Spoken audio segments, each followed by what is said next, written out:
What's up? This is Chris, and I'm coming at you on a Monday. And it's Monday because I messed up and didn't do a video last Friday. It wasn't that I messed up, is that I had an appointment in the afternoon, and I ended up not being able to do my regular Friday video. So I wanted to make sure that I got it done on Monday because there's some cool news that happened last week in regards to digital marketing and that sort of stuff. And I wanted to share with you.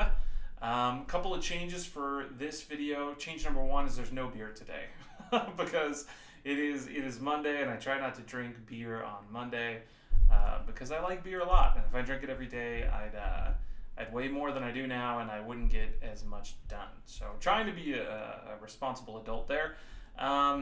Also, what else is changing today? No Facebook today. I think that I've talked about Facebook like every week for the last, I don't even know how long, for like, I don't know, a month straight. And there's plenty to talk about with Facebook, and I think I'm going to talk about Facebook this Friday, because I don't have any afternoon appointments on Friday. I should be able to get to a video, and there'll be beer on that one. But we're going to talk about a few topics that are not Facebook today, so that's going to be fun.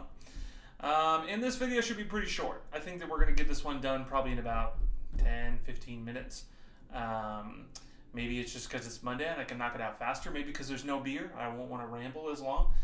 Maybe it's just because I found less articles to talk about. I think the stuff we're going to talk about today is pretty cool and interesting and definitely impactful to the SEO and digital marketing world. But yeah, I guess let's just get into it, and we'll unveil what we're talking about. So thing number one. Last week, and really for the past 2 weeks, a lot of the news around Google has been around the Google I/O, their conference that they put out, where it's like a State of the Union, but for Google. And I found this article from Practical E-commerce that I think is awesome. By the way, if you don't already know about Practical E-commerce, I highly recommend them. They always put out great content, whether you're doing e-commerce or you're just trying to do better marketing for your business on a digital level. Practical E-commerce puts out good content. Anyways, they put together a little short, it's not really that short, it's a bit long here, but it's 13 points that came out of the Google I/O. I'm not going to go through all 13, but I thought that there were a few that were worth mentioning and explaining, and that I thought were really relevant to some of the bigger changes that we're seeing happen with Google. So first and foremost, Google Search is going to start expanding into 3D and AR. And we talked about that before. A couple weeks ago, maybe last week too, we talked about 3D. Well, not last week because I didn't have a video last week. But 2 weeks ago, we talked about 3D and AR. And that's cool, for Google searches. It's a whole new frontier. Well, not really a new frontier, but a new battleground as far as SEO and really kind of competing with your in your market space for search engine traffic. And what this really is the way I see it happening is, if you have a product or you have a location or you really have any type of thing that you need to display digitally, now what Google's going to do is they're going to start allowing for 3D images to be placed, so somebody can actually spin it around or look at their phone and tilt it and look at different angles of the actual item. So the example I saw a few weeks ago was like a shoe. If you're selling a shoe, somebody could actually look at like a 3D version of that shoe. So to the business owner, what this means is you're going to have to start taking 3D footage of your products and making sure they're up there. And that may sound like a lot of work, but if you put in the time to learn how to do it and build a process to do it, you can get ahead of your competitors that aren't doing it. So that's kind of cool. AR is another thing for that. AR is really, I think AR is exciting. I think it's more applicable than straight up VR. AR stands for augmented reality, and what that is kind of like, it's hard to explain. Essentially, like if you looked at a picture, you were looking through your camera on your phone, and you held it up to like a storefront or something.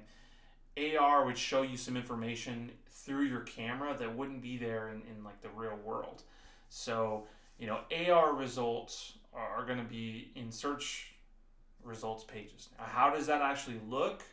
I'm not sure. I think AR is kind of a question mark in my mind is how that's really going to work. I see the 3D thing. That makes sense to me. But AR, I'm not quite sure yet. So I think we'll kind of have to wait to see some examples and how that works out to really kind of wrap our minds around it, right? Okay, another thing, 100% mobile first. That's Google's goal. And previously, Google had been like, yo, mobile first is important.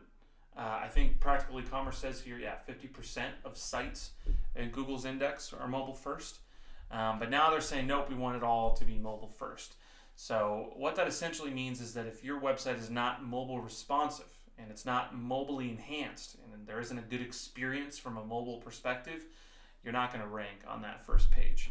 And, I would say that most of the search results on that front page end up being a good mobile experience anyways, but, if you're not in that grouping, now you're going to be damaged even more.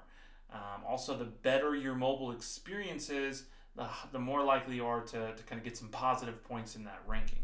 So the news is that it's just more emphasis in that direction. Another big thing that we're going to talk about in another article here too is the focus on images in search results. And Google says that this is, images are just more visually attractive and more visually appealing. And that makes sense, right? People want to see images. A picture can say 1,000 words, and I like that. The difficult part about this is how do you rank that stuff, right? And how do you optimize this for web? And I think that's where businesses are going to struggle because, the layman's person, the average person, they're not going to really know how to go in and put an alt tag inside of an image. They may not even title it appropriately. A lot of people just throw an image up online and not title the image, So you won't put your product name, you won't put what it is in the title, but the title is the first level. There's an alt text and a description that needs to go in there, and that's going to impact how that image is populated in search results. Now, a word of caution with the search results being image focused, I see people falling into this trap, is that they may say, well, images is the deal. I'm going to have images all over my site, and I'm going to just populate the crap out of everything with images. And that's fine, but those images need to be optimized for web. You can have a high-res image for web, but a lot of times high-res images are big file size, and that's going to just slow the crap out of your website. And if we're talking about, websites being pleasant on mobile, a slow website is not present on mobile. So you could kind of hurt yourself here if you don't have a light image, a low file size image that's also high-res up there. So that's a potential pitfall there. Unless you really write code, this next part about CSS, not really relevant to you. We talked about alt tags and image tags and description tags in the image. Just use those. Don't worry about trying to embed files or images into CSS. They're not going to rank well on Google. We talked about high-res images. Googlebot, I'm going to skip over that one. Not super relevant. What else did I want to talk about here? The one I did want to talk about, I think it's this Google, so here it is, the Google Indexing API to request crawls for job postings and live stream videos. You can now submit URLs directly to Google for indexing for time-sensitive content. So if you got a job posting that you want to rank on a search result, or you have a live video or an event or something that's not going to last for a long time, then you can index it immediately. You can make that request to the index. Now, this was a problem before because it takes a long time to get something crawled, by Google, and then SEO takes forever to rank. And by the time that thing actually ranks, it's already over. The job posting's filled, or you've given up on filling the position, or the event's over, or whatever. So this is kind of a cool thing. I wonder how this could be used for regular pages too. Can you just pop a request in for just your brand new page? I think you probably could, and just request that it's indexed. It's a robot that's handling this. So that's also valuable. So if you need something to be indexed right away, like you just finished a page and you want it to get into the indexed immediately, even if it's going to last for a long time, you can make that request. That's cool, right? That's SEO talk. What else did we want to talk about? That's about it. Oh, here's one. Here's a good little tool. Google Search Console to report page speed. Now, if you're not familiar with the Google Search Console, go Google the Google Search Console and get that hooked up to your website, because what the Google Search Console does is it allows you to see like SEO stats for your site. It'll show you where you're ranking, what keywords you're ranking for, how often those keywords are clicked. It's not the most robust tool out there, but we imply all of our clients are connected to the Search Console, and we use that information in our reporting because it's really accurate. You know, what's the best way to see how Google is ranking you is to see how Google's ranking you through the Google Search Console. The news here is that they're going to start putting site speed into the data there, and that's really nice, because if you're worried about site speed and how that impacts your ratings, you know, a great source to go to is what Google is saying. You know, we use the Google Speed tool. Like, you know, I think it's just you do Google Speed Test. Pop this up here really quick. Yeah, Page Insights, Google Developers. This is a cool thing. So here's the site, developers.google.com/speed/page/speed/insights. I just did Google Speed Test and it was like the second listing. But you can pop in any URL here and it'll give you a report on how fast your site is on mobile and on desktop. It's a really cool tool. It sounds like they're going to start reporting on it through the Search Console, which is neat, right? I think it's just helpful. So Google's coming out with a lot of new updates, new stuff. Their I/O, I'm sure it was cool. I have no idea what that thing even looks like in there. I'm sure it's a bunch of SEO geeks like myself in there geeking out over what Google is doing. So if you want to see a bunch of Chris's in a room, Chris's and Christina's, you know, we gotta get the ladies involved too. Yeah, I don't know what I was about, what it's like, but good information comes out of it, you know. We just shared some of that with you. So more Google news though.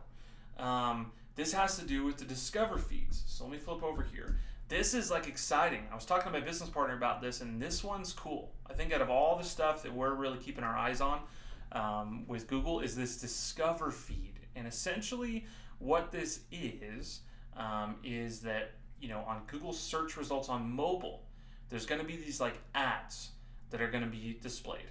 And the ads are going to be able to like swipe through them, but they're going to be like image focused ads in the search results pages. So this is cool. Let me read you some of this because I think it's kind of telling. If you're one of the few people who wish for more advertisements across Google platforms, you're in luck. I think that's a joke. The search giant announced this week that a whole heap of new ads that will be served up across a number of its mobile services. The personalized Discover feed in the Google app will be getting ads for the first time, while more promotional posts will be inserted within Google image search results, YouTube feeds, and Gmail inbox tabs. The new advertisements will come primarily in two formats: gallery ads, which will include multiple images that users can swipe through, and discovery ads that place sponsored posts in places where people are typically looking for content tailored for them. Discover ads will appear within Google Discover feed, among other places, appearing alongside suggested news stories and other content geared toward a user's interest. Gallery ads, which are set to roll out later this year, will crop up in search results. Google claims the format has produced 25% more interactions than more static ads. So this is all about that push for image. Now, right now, this is going to be like the Google app. So if you're using like the Google Search app on your phone, or I think if you're using like an Android device, it's probably going to be part of that. I think if you're probably using Chrome through an iPhone, it'll probably work its way into there. But that is the deal. And I think that's going to be like important, because now, you know, you've got your regular search ads that you're going to have, but now you're going to have these like image ads that are also going to show up for search results items. And that hasn't happened before. You know, you'll be bidding on a keyword, and that's fine. Or you can bid on display network demographics, which is fine. But now you're going to be able to run an image ad for a search term. That's what it sounds like to me, and that seems pretty slick. And by the way, that article came from Engadget. It's Engadget.com. I think that's the first time I've done an article from those guys. So we'll see if they continue to put more stuff out. The next article I had is basically a repeat of the first. I guess the point of me bringing it up is that this is significant. This is from The Verge, and they're saying the same things. It's these gallery ads that are going to be swipeable, and they're part of like this Google Discover feed. So, out of all the things that are being announced by Google, again, this is the one that we're kind of keeping our eyes on, as at least our firm is. So, I would keep your eyes on it, and think about how you can start to be competitive, how you can carve out some market share against your competitors using these type of ads. Because it's all about distribution when it comes to advertising. That's kind of how I look at it. Advertising is synonymous to distribution in my mind. It's very close. You have the creative process, which is the image or the designing of the ad or the story you're trying to tell or the video. But then you have to distribute that. You have to put it in front of the right people. So it's kind of this blend between creative and distribution. So now that there's a new distribution channel or a way that it's really not even a new channel. It's search results pages. That's the channel. But now we're getting new features within that channel. That makes the distribution a little more interesting. And when it's more interesting, that means people are going to be a little bit slower to get on it. But I would tell you, get on it fast and start carving out market share. Start winning over leads, winning over traffic in that space. Okay, next thing, and this is our last thing. Said I wasn't talking about Facebook, and you know what? I'm not going to talk about Facebook. I'm going to talk about another social media avenue, and that's Twitter. And this article is a little bit older. It came out on April 23rd, so it's not really last week. It's a few weeks ago.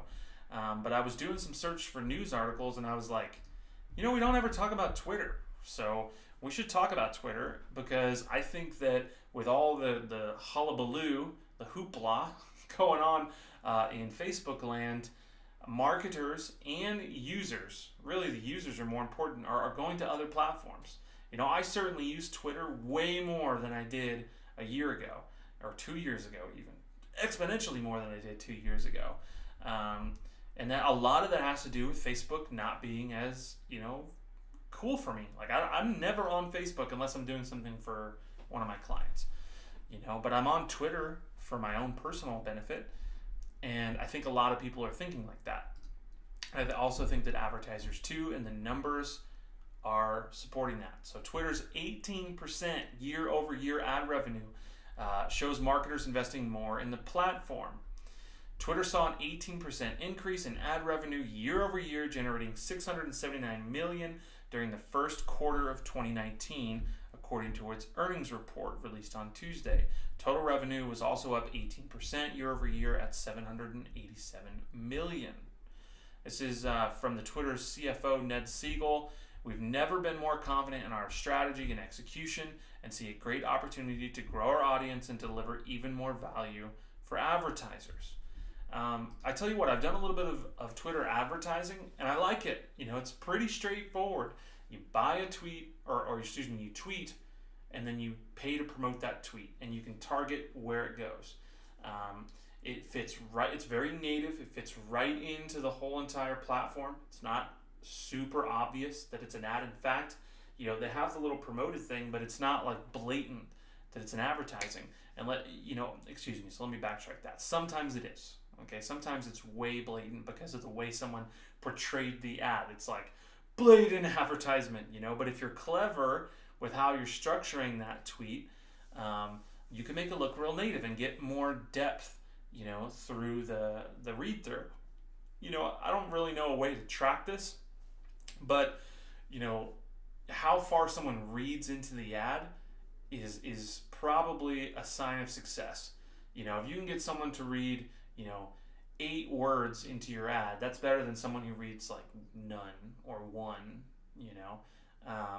So with Twitter, because it looks so native, the advertisements, someone is going to read further into it, and therefore they're more likely to take the next action, which is click or whatever. And the ability to target, this is my favorite part about Twitter, is that the ability to target followers of other accounts. So you can say, I want to target people that are following or like the people that are following X account. So say like Coca-Cola or Nike or something like that. Those are really big ones. I would never really target something like that unless I was doing a very big national brand campaign for like someone like Under Armour or something. But I don't do a lot of that work. It's more like, statewide, maybe like regionally wide. So you pick accounts that are representative of that. Anyways, this isn't a lecture on how to advertise on Twitter. My point being, though, that the cool benefit of Twitter advertisement is you can pick those things. You can pick accounts and kind of build an audience around the type of followers of that account. And you can do it more granularly as opposed to Facebook. Facebook, you can do that, but it has to be a massive account that's been around for a long time. I learned this lesson when I was doing event marketing and festival marketing. Some of these accounts had only been around for a year. They had a solid amount of followers, like 30,000 people or sometimes 100,000 or bigger. But on Facebook, you couldn't say, I want to target an audience like that. That account just wouldn't get traction in the advertising platform. It just would never show up as an option. But on Twitter, you could. You can also target hashtags, which is another big old thing. So anybody using those hashtags or interacting with those hashtags, that's cool. So if anything, Twitter is going to say, hey, advertisers, Facebook sucks right now. Come to us. And I think that would be a valid argument. It's certainly something that we're taking a look at and figuring out ways to optimize on that account, on that platform. But yeah, so that's what's going on. That's what's going on in marketing right now. It's what's going on in my mind, and hopefully you found that helpful. I am going to put out another video this Friday. Cross my fingers, hope, unless something crazy happens and I don't get a chance to do it. But I should do that. Also, I'm going to be doing a book review this week. I just finished an awesome lecture series. So it's not really a book, but it's a lecture series. I'm a big Audible guy, and I listened to a lecture series on the psychology of color. It was a short, quick lecture series. I think it was 4 hours long, but it was awesome. One of the best things I've ever listened to in the last long time, man. Probably one of the best marketing, reads or listens that I've ever listened to as far as applicable information. I'm taking what I learned in that lecture series and applying it immediately to what I'm doing with my marketing and with my client work. But anyways, that book review is coming up this week too. So, all right, I appreciate it. Thank you guys for tuning in and checking me out, and we'll see you next time. Adios.